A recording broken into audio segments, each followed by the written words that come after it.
good boy. So I'm gonna lure him over to me and see if I can get him to stand over me, which is good. I'm gonna let him nibble at this treat for a second, and I'm gonna mark it. Yes! And I'm gonna toss it away.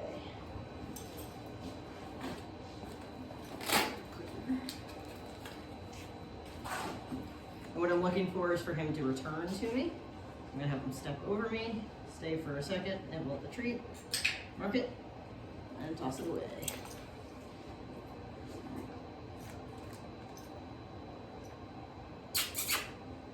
Hippie!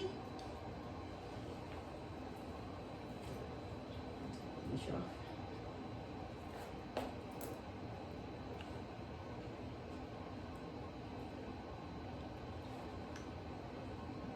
Let's see if I can lure him to lay down on my legs. The treat away, have him stay for a second. Mark, toss the treat away.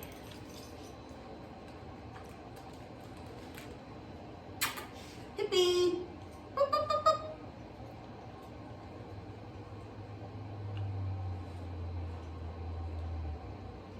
So it's very much the same as doing the placemat, except now I'm the placemat. So instead of getting them to go to a mat and lay down, he's coming to me and laying down. I've got Mars transceive.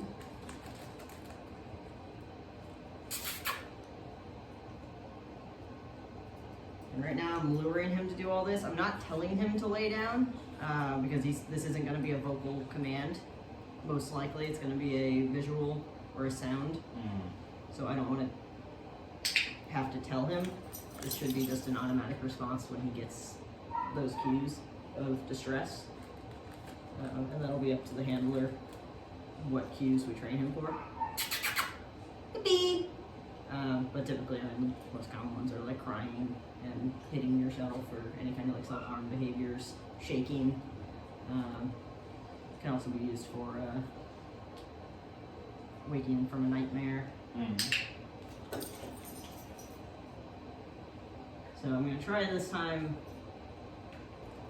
when he comes back over to me, having him just follow my empty hand.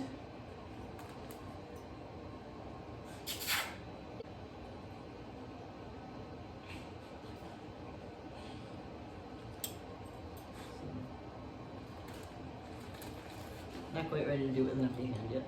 That's okay. I'm going to go back to the lure. Into that down. All the way.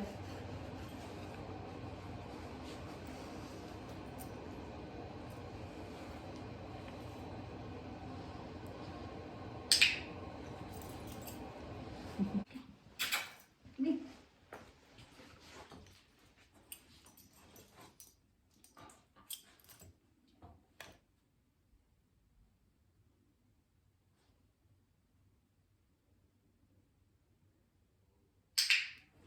And he's doing really well already with the duration of staying on my lap. At some point, I'm sure if I sat here long enough and just held the treat and didn't throw it for him, that he would eventually get up and walk away. So I want to throw it before he loses interest on his own. But I want to also try to prolong it as long as I can, because this is, I don't know how long the panic attack is going to last for the person. So we want him to be able to lay here nicely for as long as they need. Yeah. And I'm not interacting with him at all because that person may not be interacting with him at all during the panic attack. They might be petting him and acknowledging him, or they might not be. So I'm going to train him for just in case they're not going to interact with him at all, and that he still needs to lay here even if he's not getting any kind of reinforcement.